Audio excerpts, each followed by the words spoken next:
সহজভাবে যদি বলি, একদম ব্লান্টলি যদি বলি, চট্টগ্রামে যেটা হয়েছে সেটা হলো বাংলাদেশে হিন্দুত্ববাদীরা দিনে দুপুরে খোলা রাস্তায় একটা মুসলিমকে মেরে ফেলছে।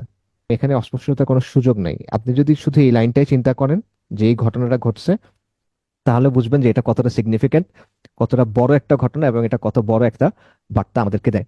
To understand the magnitude of the situation, আপনি ভাবেন যে একই ঘটনা যদি ভারতে হতো, এরকম কিছু যদি ভারতে ঘটতো তাহলে সেটা কেমন হতো।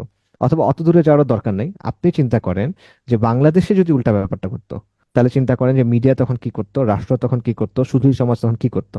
বাংলাদেশে হিন্দুত্ববাদী যে প্রকল্প, এটা অনেক বছর ধরে, গত কয়েক বছর ধরে বেশ শক্তিশালী হয়ে উঠতেছিল। আজকে যেটা হলো যে তারা নতুন একটা ফেজ শুরু করলো। তাদের যে প্রজেক্টটা এখানে আছে, বাংলাদেশে হিন্দুত্ববাদী যে প্রজেক্টটা চলমান, যেটার একটা ফ্রন্ট ইসকন, সেটার একটা নতুন, একটা ডেঞ্জারাস ফেজ আজকে শুরু হলো। সংকট যেটা তৈরি হলো আজকে, এই আজকে যেটা দেখতেছেন এটা আসলে কোনো সংকটই না, এর চেয়ে আরো বড় সংকট সামনে তৈরি করবে।